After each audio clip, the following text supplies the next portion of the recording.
Ya ebana, inakuwa vipi mwanahabari 254, hujambo na karibu kwenye makala hizi. Niite Fazulu wa habari 254, wengine wananiita sauti ya mjomba. Bana, siku ya leo FKF ambapo ni shirikisho la soka humu nchini lilikuwa na kikao katika uwanja wa Nyayo National Stadium, kwa maana mwenyekiti wa shirikisho la soka nchini Kenya ambaye anajulikana kama Hussein Mohammed alikuwa anapeana kile ambacho tunachokita makadirio yake, yani kile ambacho kilifanyika uwanjani Nyayo National Stadium, zile udambu ambazo aliweka na matokeo katika sehemu husika.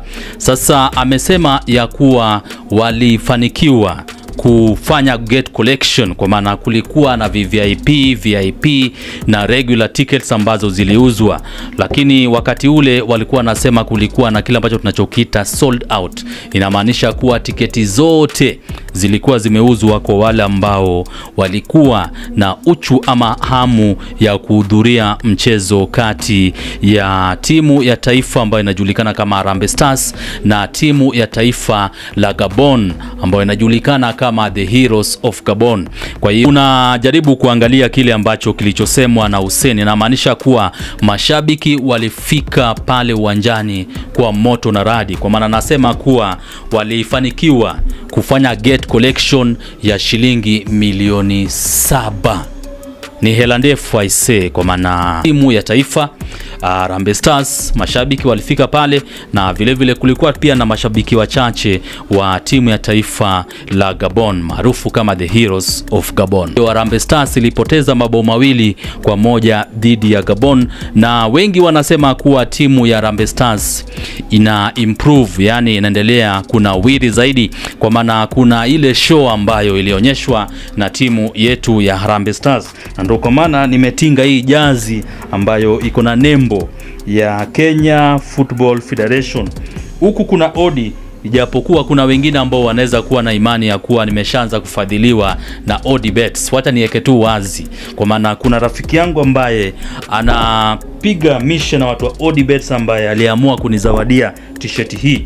Kwa hiyo nimeweka wazi ya kuwa sina uhusiano wowote na Odi Bet, lakini kwa wale ambao wanataka kukuja on board mnakaribishwa kwa moto na radi, niseme hivyo. Kwa hiyo kikao hiki kilisheni vitu vingi, kwa maana kuna vitu ambavyo vilisemwa na mwenyekiti wa shirikisho la soka humu nchini ambaye anajulikana kama Hussein Mohammed, kwa maana aliongelelea kile ambacho tunachokita security ya wachezaji na vile vile mashabiki katika uwanja wa Nyayo, kwa maana anasema kuwa kuna geti ambalo lilivunjwa na mashabiki ambao walikuwa natoka, na vile vile kuna mashabiki ambao walileta uharibifu katika uwanja wa Nyayo, kwa maana saa zile mechi ilikuwa imeisha na watu walikuwa wanaelekea majumbani.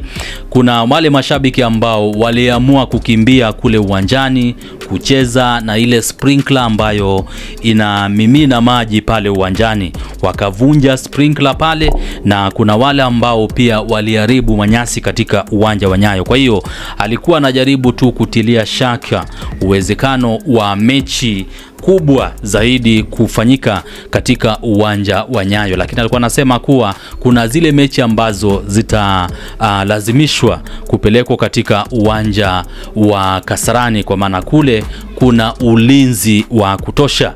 Lakini all in all vitu vilikuwa sawa zaidi. Ni kikao ambacho mwenyekiti wa kisho la soka humu nchini ambaye anajulikana kama Hussein Mohammed alikuwa na waandishi wa habari katika conference hall pale Nyayo National Stadium. Kwa hiyo ameongelelea hivyo vitu ambavyo nimevitaja, na amesema ya kuwa tutakuwa na mashemeji derby siku ya Jumapili. Sasa watani wa jadi AFC Leopards na Gor Mahia watakuwa na kabana ko siku ya Jumapili, na amesema kuwa Wakenya wajitokeze kwa wingi zaidi kushinda jinsi walivyojitokeza pale ambapo Harambee Stars walikuwa na kabana ko na The Heroes of Gabon. Kwa hiyo inaonekana kuwa mechi kati ya watani wa jadi Gor Mahia na AFC Leopards itakuwa imesheheni vitu vingi nyingi. Najua mashabiki watakuwa wamefika sehemu zile kuhakikisha kuwa wameshabikia timu zao. Unajua hawa ni mashemeji, marafiki, watu ambao huwa wanafanya vitu vyao kiungwana zaidi kuhakikisha kuwa mambo yako sawa, ijapokuwa mara nyingi huwa kuna changamoto za kiusalama za hapa na pale, lakini wengine huwa wanasema zile huwa ni salamu tu za hapa na pale. Mashemeji unajua mara nyingi huwa wakimisiana, huwa kuna zile vikorombwezo ambavyo huwa wanavifanya uwanjani kuhakikisha kuwa mambo yako sawa zaidi. Kwa hiyo ni Habari 254 Bonga Tube na vile vile Simulizi KE. Kwa hiyo ukifika kwenye mitandao ya kijamii kama Facebook, Instagram na Twitter, usisahau kutufuatilia. Sana sana YouTube, una like, una share, bana una subscribe pia, alafu vile vile unamjuza mwenza akiwa kule magetoni, vijiweni, mitaani na nyumbani pia. Unawaambia bana kuna channel ambayo inakuwa kwa kasi zaidi, iite Habari 254, na vile vile tuko na channel mwenza ambayo inajulikana kama Bonga Tube. Upande mwingine pia tunatekenya kiasi cha haja kama Simulizi KE. Shukran jidan, marhab habib, tunawapenda zaidi.